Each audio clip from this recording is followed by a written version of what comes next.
Hey there, happy Mix It Up Monday. Sharon Horne-Ellstrom here, also known as Pajama Grandma. I'm not in my pajamas today. I've got a couple of questions today for you that I would love help with. Number one, what do you think about the term supersize? I've been playing around with the term supersize your business for decades, and I haven't really done much with it. And now as I'm getting ready to launch my program called Supersize Your Business, I'm wondering, do people really have as many negative connotations with the word supersize, to supersize and grow your business, as one of my sisters was telling me this morning? And no, I will tell you, I do not take business advice from my sisters.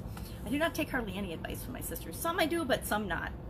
Because we all come from very different perspectives and very different levels of experience with respect to businesses and running businesses. And I've got a very different background than my sisters do. So I listen, but then I'm like, I don't know that I agree with that. So my question is, what do you think of the word supersize? When you hear supersize, what do you think? Do you just think of that fat guy that gained weight eating fast food every day at McDonald's and that book? Or do you think of, hey, to build and grow and expand? I always thought of supersizing something as growing it, making it bigger, making it expand, making it be what I want it to be. But I'm just curious what other people think about that, and how much, how important is that? And I guess it's more important to my target audience than it is to anyone else. It's what does it mean to you? I actually like the term supersize.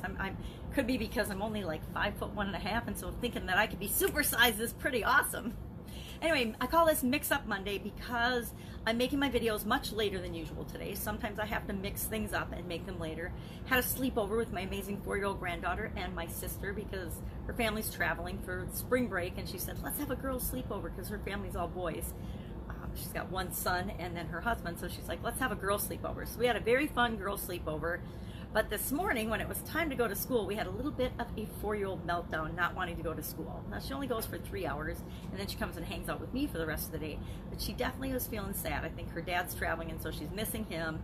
Her mom's starting a new job. It's just a lot of change for a little 4-year-old. I think about how difficult it is for me as an adult to handle change, and certain types of change. Some types of change, not a problem. Other types of change, man, I resist those like the plague. I push back on those forever. Usually it's changes in my thinking or changes in my mind that are the hardest to make. But of course, I don't want to admit that or see that in my life. So I'm calling this one Mix Up Monday because I'm changing and mixing up my morning routine.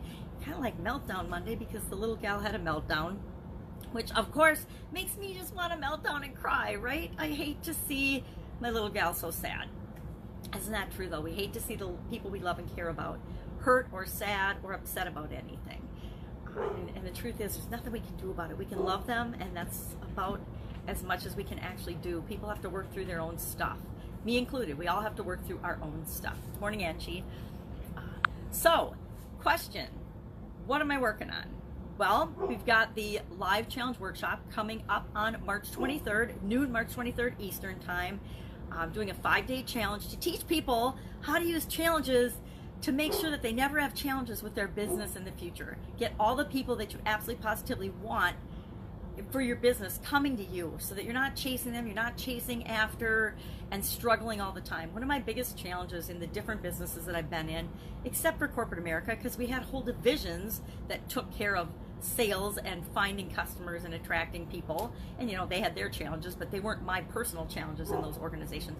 But in every small business that I've ever been involved in, the number one thing that we probably talked about, worried about, fretted about, and felt challenged with the most was attracting and getting the right people and customers to come to us. And then once we got them to come to us, to make sure that they would come back again. But the big thing was always, and still continues to be, talk to and work with thousands and thousands of business owners and thousands of women business owners. Did a summit a little over a year ago now, a women's summit, and I surveyed people, and I did my homework and my research, and I said, what do you want to talk about? What do you need the most to help you grow and build your business? And of course, they said, we need more customers. We need to know how to get customers. We need more sales and more money coming in, which of course comes from more or different customers. There's only really like 3 or 4 ways to make more money in your business, right? You bring more customers in, new customers. You get the people that are already coming to you to come more often or to spend more money on each purchase that they make. And you find ways to increase the lifetime value of your customers, right? So it's always boils down to we need more customers, because why do our businesses exist? To serve people and to serve customers, right? If we didn't have customers, we don't have a business. If you don't have customers, you don't have a business. You might have a hobby where you're creating stuff that people aren't buying, and that's a hobby. That's not a business, at least in my definition. Have I had hobbies? Lots of hobbies, right? Lots of hobbies where I was making things and creating things that it felt like nobody wanted. Well, nowadays with the internet, we can make and follow our passions and our dreams and the things we love to do and are awesome at, because it's just a matter now of not thinking that nobody wants it. It's more of a game of finding the people that do want what it is that we have to offer. Who are we here to serve? Who wants the products and the products and services and the things that we create? So it's a matter of finding them. So working on that challenge, which is going to launch the 23rd, got some really good prizes lined up for it. Up to and including, I'm doing a 10-day scavenger hunt with it. Even though it's mostly a 5-day challenge and then 5 days of bonuses, I'm doing a 10-day scavenger hunt where every day there'll be a clue, and I've already made up the clue cards, a visual clue card, and then you have to get the letter, unscramble it, and then enter by midnight, April 1st, to win a $25,000 prize. And so that I'm really excited about. I'm super excited about that, because somebody is going to get a $25,000 prize just for watching for 10 days and paying attention. And it's going to be recorded, so you can watch it anytime you want during that time and get all the clues and then figure them out, unscramble it, and then submit your entry for the contest. I think that's pretty fun. And then along the way, as part of the challenge, because what I found is we need to get people to take action, right? So often, and I'm guilty of this, just like everybody else, we do something. We go to a course, we go to a training, we go to an event, we read a book, or we get exposed to something. We watch a show or a movie even, and we're all excited about it and how we can use it to change our life or change our businesses. Yet, 2 days later, we find we're back to our original way of being, and we have forgotten all about that event or that course or that training or that education or that book or that movie or whatever experience we had. And we don't ever do anything with it.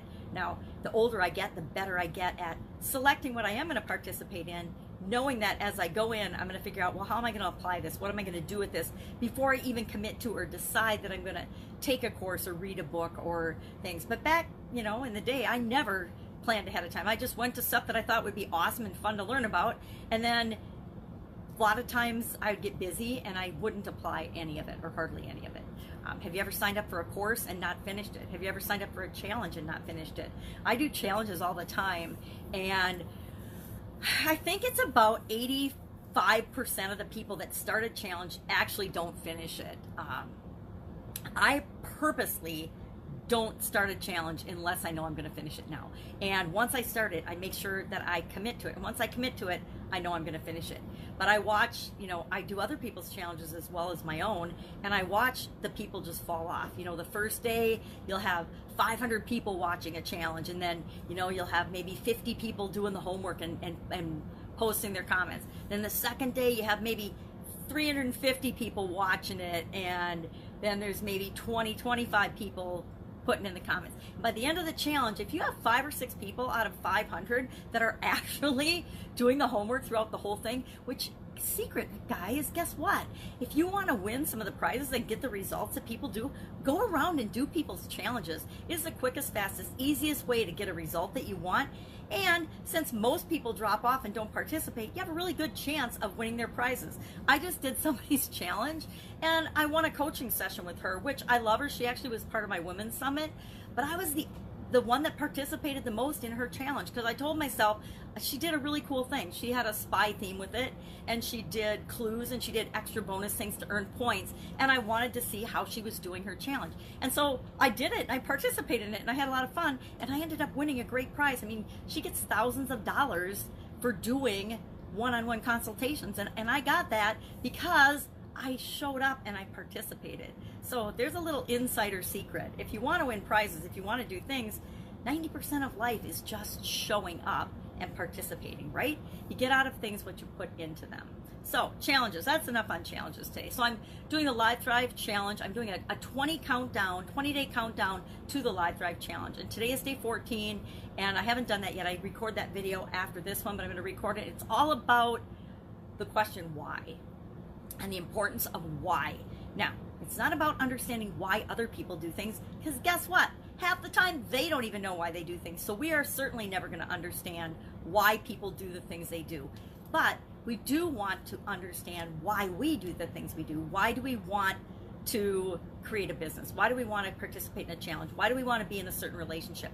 And we won't always understand why we want to, but if we ask ourselves why, and we keep digging down in our why and ask ourselves why over and over and over again, we always will get down to the emotion, an emotion that we want to feel. And for me, I always boil down to that emotion of love. I always want more love in my life, right? It might be different for other people. Some people will boil down, and it always comes to money and monetary things, or relationships, or health, whatever it is. It's different for each of us.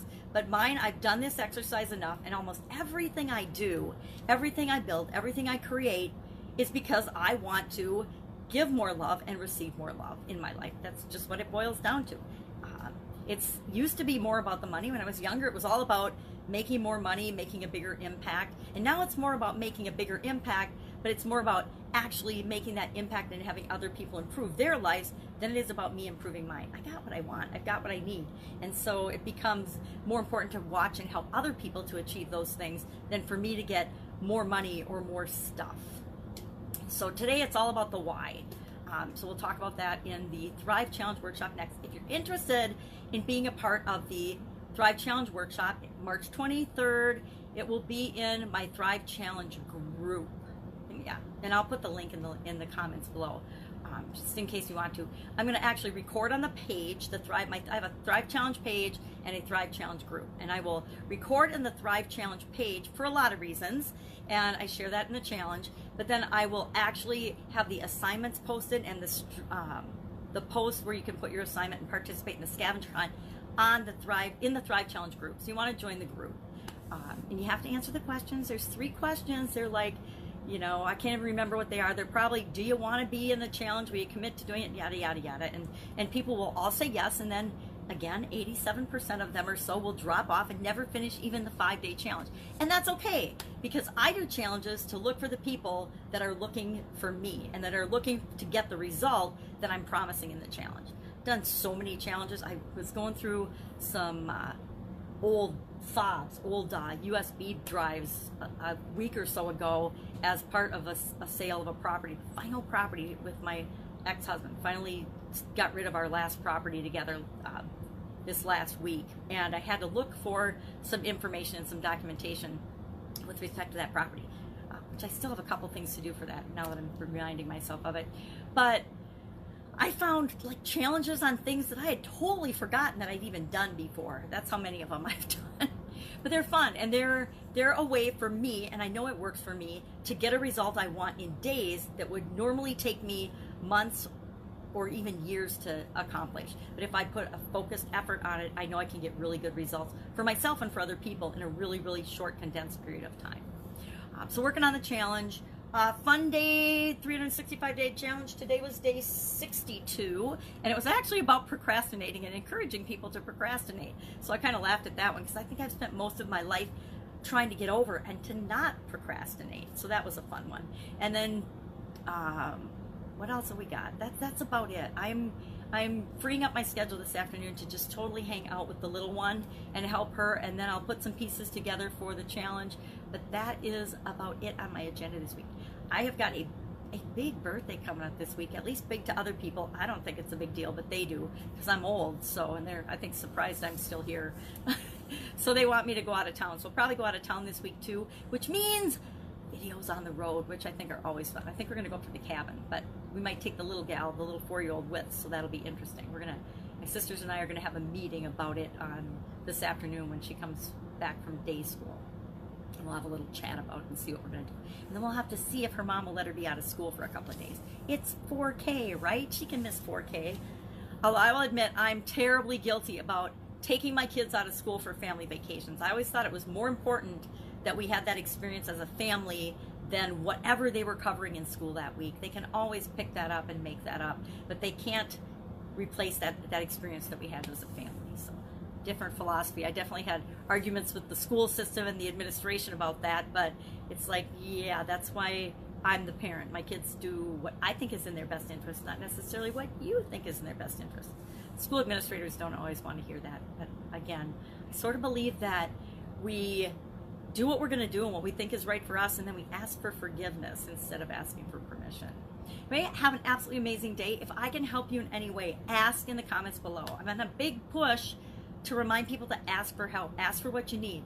Again, if I don't know the answer, which I don't know what I don't know. I don't know a lot of stuff, but I do know and have an incredible network of people that know a whole lot more than I do, and I can actually get you in touch with the right person that can get you what you need next or what you want.